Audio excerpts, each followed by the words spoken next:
Administrasi Bisnis. Welcome back to channel Improdias, tempat di mana kamu bisa menemukan informasi dan pengetahuan tambahan seputar program studi ilmu administrasi bisnis. Dan untuk kamu yang sedang melihat video ini, terima kasih ya karena sudah mampir ke channel Improdias. Semoga dengan video ini kamu bisa mendapatkan sisi positif dan bisa menjadikan kamu memiliki motivasi untuk memulai sebuah bisnis. Karena podcast kali ini dibawakan oleh Divisi Kewirausahaan yang berkolaborasi dengan Divisi Infocom.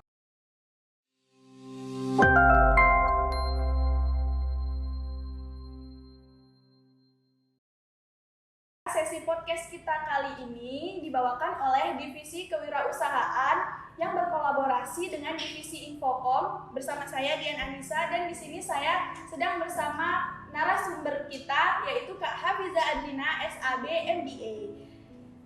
Oke. Halo semuanya. Halo Kak.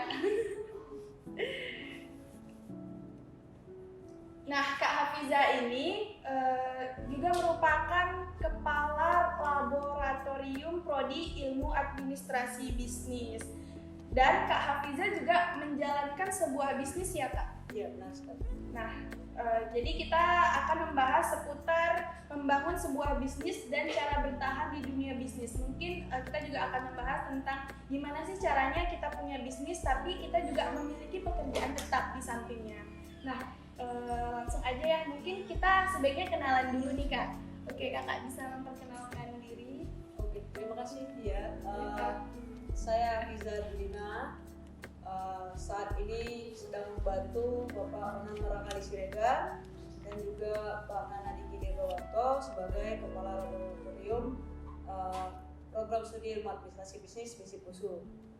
Nah, selain itu juga saya merupakan alumni dari Administrasi Bisnis angkatan 2010, itu angkatan kedua. Lalu di luar sebagai kepala program studi dan juga pengajar, saya mempunyai bisnis yang saat ini adalah fotografi dan videografi untuk wedding atau industri pernikahan. Tapi ya yang lainnya juga kita ini, cuman fokus kita masih di wedding. Lebih fokus ke fotografi dan videografi di wedding Iya, ya benar Kak? sekali. Oke, jadi kalau boleh tahu Kakak sudah menjalankan bisnis tersebut itu dari tahun berapa Kak? Kalau dari fotonya sendiri mungkin udah dari SMP ya. Tapi kalau untuk fokus punya brand sendiri itu di tahun 2018 setelah selesai dari S2. Dan saya juga tidak sendiri di bisnis ini, kebetulan juga bersama senior-senior kalian angkatan 2014 kalau tidak salah, Atika Fridalini dan juga Afifur Rahman. Dan ternyata di bisnis ini banyak juga yang punya vendor-vendor sendiri, vendor-vendor wedding foto dan video juga ada yang punya wedding organizer. Nah, jadi bisa diceritakan nggak Kak sejarah awalnya gimana sih? Soalnya kan Kakak dari SMP nih udah memang ada bakat fotografi lah gitu. Namun kan menekuni fotografi ini menjadi sebuah bisnis itu di tahun 2018 ya kan. Jadi sejarah awalnya sampai Kakak untuk memantapkan untuk membuka bisnis itu bagaimana Kak? Awalnya dari dua hal ya. Dari tesis S2 karena pembahasannya tentang itu. Lalu yang kedua kebetulan tadi adik-adik saya itu minta kita bareng untuk buat bisnis bersama. Dia karena keahliannya juga beda-beda ya kita buat bareng. Udah jalan juga dari sampai sekarang, sejauh ini masih kecil kalau sebagai bisnis ya. Oh gitu. Jadi Kak, untuk pertama kali kita membangun sebuah bisnis nih, pasti kita melakukan branding ya pastinya. Nah jadi mungkin teman-teman ada yang belum tahu nih Kak, branding itu apa? Mungkin Kakak bisa menjelaskan sedikit apa itu branding dan bagaimana Kakak branding terhadap bisnis yang Kakak tekuni. Oke, pertama branding itu sendiri adalah gimana nih kita sebagai brand owner bisa membuat orang lain tahu tentang bisnis kita, baik secara online maupun offline. Kalau offline kan kayak kita ngobrol nih, secara nggak langsung kan saya udah mempromosikan bisnis saya. Saya udah membrandingnya. Saya bahkan kan sekarang juga branding udah ke personal ya. bagaimana seseorang mempunyai brand sendiri gitu. Nah, kalau dari bisnisnya sendiri, branding yang pertama kali saya lakukan adalah kolaborasi. Saya ini pendatang baru nih di Medan. Walaupun saya bukan orang baru di Medan, tapi kan untuk di industri wedding saya adalah pendatang baru. Hal pertama yang saya buat adalah saya sungkem nih ke orang-orang yang udah lama main di Kota Medan. Saya datangin satu-satu, saya ajak kolaborasi karena menurut saya collaboration over competition is better gitu. Kenapa? Ketika kita berkolaborasi, semua orang tidak saling menguntungkan dan saling mengisi daripada kita berkompetisi. Apalagi kalau di wedding industry ini dia lebih banyak perang harga. Oh gitu. Bukan hanya perang rasa atau taste dari editannya atau posenya, tapi juga udah ke perang harganya. Apalagi kan kalau bisnis jasa ini intangible ya Kak, Iya, tidak terlihat. Jadi kan orang bisa menentukan harga itu sesuka-sukanya Iya. gitu. Jadi yang baru masuk bisa tiba-tiba 300.000 foto prewednya, atau foto akad nikah bisa 1 juta aja. Ya. Gak salah dia buat kayak gitu karena dia membranding kan gitu, atau dia melakukan penetrasi pasar, dia berusaha masuk ke pasarnya. Jadi ya nggak bisa kita salahkan juga, makanya itu kita harus pintar-pintar berkompetisi dan kita harus berkolaborasi dan kita harus tahu nih pasar kita siapa. Karena di wedding industry ini berasa nih mana kalangan menengah ke atas, menengah ke bawah. Kenapa bisa gitu? Karena bisa misalnya tesnya sama tapi harganya itu berbeda jauh. Misalnya ada yang kita bilang full package ya, dia semuanya dikasih. Ada yang cuma menawarkan 10 juta, 12 juta, 20 juta, ada yang bahkan bisa 50 juta. Itu kan balik lagi ke taste-nya. Iya. Itu ke pasarnya siapa. Jadi nggak bisa kita paksain bahwa kita kan masuk ke pasar yang murah atau kita masuk ke pasar yang tinggi. Tapi kalau kita lihat udah dari berapa tahun kan, kita lihat nih kita di pasar yang mana. Tanpa kita harus terlalu usaha ya untuk masuk ke pasar orang lain. Itu sih menurut saya. Jadi Kak, menurut Kakak seberapa penting sih kita melakukan branding terhadap usaha yang sedang kita jalankan? Ya sangat penting sih, apalagi ketika kita bisa membarenginya dengan persona branding kita sendiri. Jadi misalnya kalian punya bisnis apa, ketika orang lain memikirkan misalnya kayak fotografer lah. Kalau lingkungan saya mungkin sudah tahu fotografer siapa, si Pija, si Pija mungkin udah ke situ, punyanya yang mana, Coffee Mijin, kan udah brandingnya barengan, ibaratnya begitu. Jadi brandingnya tidak hanya brandnya, tetapi personal di dalam brand itu sendiri sudah membranding dirinya bahwa dia adalah fotografer di situ, dia adalah orang dalam dari brand tersebut. Kurang lebih seperti itu. Jadi tidak hanya mementingkan bagaimana promosi yang dilakukan brand itu, tapi lingkungannya juga diambil.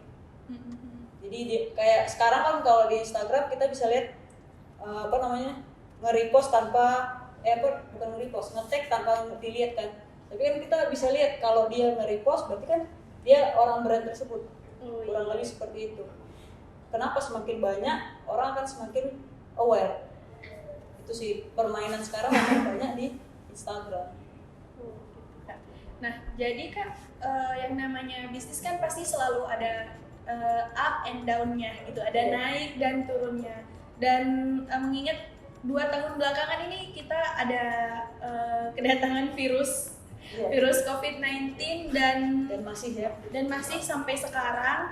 Semoga lekas berakhir, dan itu sangat membawa dampak yang besar ke industri yang sedang Kakak jalani sekarang. Sangat ya, kalau di wedding industry itu sangat berpengaruh ya, apalagi kemarin sempat PPKM dan harga pun jadi terpengaruh jauh. Jadi kayak misalnya ada harga corona lah orang bilangnya kan, harga corona itu udah dia bisa setengah harga atau bahkan ya Karena mungkin kalau misalnya akad nikah atau wedding kan biasa kita 1 harian ya di Medan. Iya. Nah, kalau kemarin itu dari Desember dari Maret sampai Maret 2020 sampai akhir 2020 aja itu masih belum boleh ada event pernikahan kan? Iya. Nah, itu masih kecil, masih hanya keluarga inti lah ibaratnya. Itu kan mereka menganggap bahwa ya udah kan nih harga corona, klien-kliennya juga berpikir bahwa harganya pasti lebih murah gitu. Murah. Karena acaranya mungkin lebih cepat, padahal kan sebenarnya sama Sama aja ya, turun juga yang kita keluarkan sama aja. tapi yang emang jadinya adalah request dari keluarga, misalnya hanya boleh 2 orang atau 3 orang dalam setiap event. Kenapa? Karena mereka kan hitungan orang juga kan dalam ballroom itu, jadi cukup berdampak memang untuk per individu juga dari mereka. Jadi untuk sampai saat ini itu kondisinya seperti apa Kak? Sudah mulai berangsur membaik atau bagaimana Kak? Per 2021 itu udah cukup membaik walaupun masih banyak perubahan tanggal. Seringnya terjadi itu, jadi kayak misalnya dia udah booking tanggal 14 bulan Februari, ternyata ada PPKM darurat dan PPKM tingkat sekian, dia harus mundur, kita cancel lagi, harus mengganggu jadwal-jadwal yang lain lagi. Itu juga bentrok, itu menjadi kendala banget ya Kak. Karena kami dari brand jarang sekali mau 2 event 1 hari.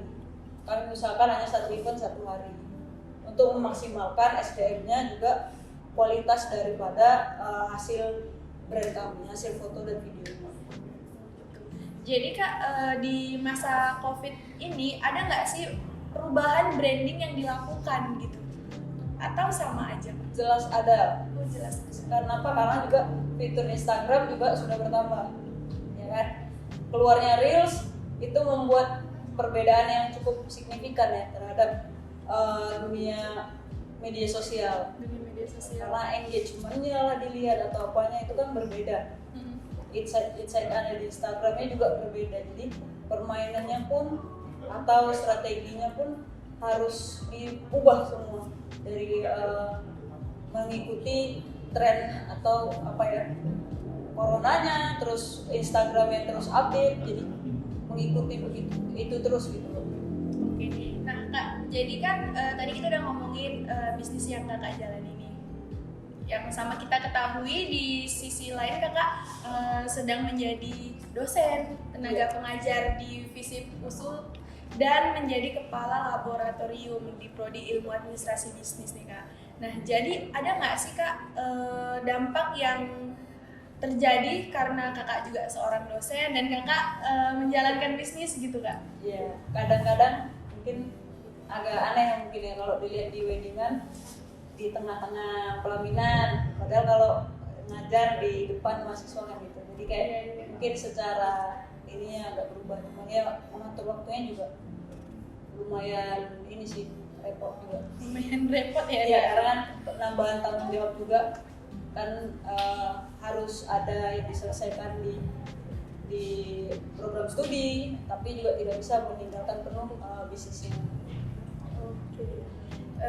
Jadi Kak, misalnya nih ada jadwal yang bentrok, itu gimana Kak mengatasinya? Ya lihat prioritasnya Man. Kalau saya lihat dari mana yang terschedule lebih dahulu dan urgensinya dari mana. Misalnya kayak rapat, misalnya ada rapat tapi saya harus moto, ya kan? Ya urgensinya bagaimana? Kalau bisa saya tinggal fotonya, ada yang bisa menggantikan ya tidak masalah. Kalau misalnya tidak bisa, dan itu kan kalau kita schedule untuk event kan dari bulan lalu adanya gitu. Sementara kan kalau rapat di USU, di FISIP, di program studi juga itu bisa H-1, kadang H-2, iya, H-berapa jam bisa kalau untuk bapak sekretaris kita kayak gitu, dia bisa sekarang katanya kita di ujung dunia mana gitu, bisa terjadi itu. Jadi melihat urgensinya juga mana yang bisa harus kita kerjakan lebih dahulu. Nah, jadi tergantung tingkat urgensinya nih, yang mana yang mau didulukan gitu Kak. Nah, Jadi menyambung pertanyaan yang tadi nih Kak. Nah sebelumnya kan Kakak udah duluan menjalankan bisnis nih. Apa sih Kak motivasi yang menjadikan Kakak itu terpanggil untuk menjadi salah satu tenaga pengajar juga nih, menjadi dosen? Oh itu ya. Saya dari sebelum tamat S1 juga saya udah harus S2 nih. Saya S2 ya memang karena saya mau jadi dosen. Oh gitu. Jadi memang udah ada niat pengen jadi dosen Kak? Iya, sudah ada. Tapi ya memang prosesnya cukup lama. Saya juga baru jadi dosen tetap juga 2020 Januari. Oke, sekian obrolan kita dengan Kak Hafiza Adlina. Tadi kita udah ngobrolin banyak banget, mulai dari dasar membangun bisnis, branding, sampai bagaimana sih kita punya pekerjaan tetap tapi kita juga punya bisnis. Nah, semoga videonya bermanfaat dan sampai jumpa di lain waktu. Bye-bye, saya pamit undur diri. Thank you for watching.